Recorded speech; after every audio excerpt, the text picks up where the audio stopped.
অপেক্ষার অবসান ঘটিয়ে শুরু হলো ত্রয়োদশ জাতীয় সংসদ নির্বাচনের প্রচারণা।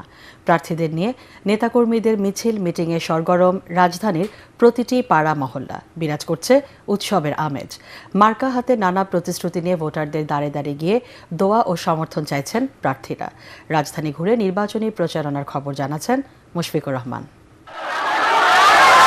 নীরবতা ভেঙে ২৬শে নির্বাচন এখন সরগরম। প্রচারণায় আর বিধিনিষেধ না থাকায় রাজধানীর অলিগলি মহল্লা এখন ব্যতিব্যস্ত মিটিং মিছিল গণসংযোগে। হেভিওয়েট প্রার্থীদের প্রচারণা ও সভা সমাবেশে মুখর রাজধানীর পথঘাট। দুপুরে রাজধানীর শান্তিবাগ এলাকা থেকে প্রচারণা শুরু করেন ঢাকা ৮ আসনের বিএনপির প্রার্থী মির্জা আব্বাস।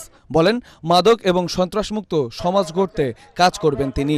গণতান্ত্রিক, রাজনৈতিক, সামাজিক, অর্থনৈতিক সার্বিক নিরাপত্তা এবং উন্নয়ন এলাকা থেকে সন্ত্রাস, মাদক, চাঁদাবাজি দূর করতে হবে। আজিমপুর স্যার সলিমুল্লাহ এতিমখানায় এতিম শিশুদের মধ্যে খাবার বিতরণের মাধ্যমে নির্বাচনী প্রচারণা শুরু করেন ঢাকা ৭ আসনের বিএনপি প্রার্থী হামিদুর রহমান। বলেন, সুখে দুঃখে মানুষের পাশে থাকবেন তিনি। আপনাদের পাশে থাকার জন্য, সবসময় থাকার জন্য আপনারা যদি মনে করেন এই লোকটা যোগ্য লোক, তাহলে আপনার মূল্যবান এবং পবিত্র ভোটটা আপনি আমাকে দিবেন। আমাদের কাজ হবে আল্লাহকে রাজি খুশি করার জন্য।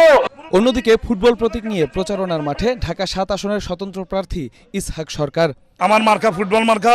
আমি এই এলাকায় গণসংযোগে নেমেছি, অভূতপূর্ব সাড়া পাচ্ছি। জনগণ আমার জন্য পাশে এসে দাঁড়িয়েছে। বিএফডিসি থেকে অসংখ্য নেতাকর্মী এবং সমর্থক নিয়ে প্রচারণা শুরু করেন ঢাকা ১২ আসনের স্বতন্ত্র প্রার্থী সাইফুল আলম নীরব।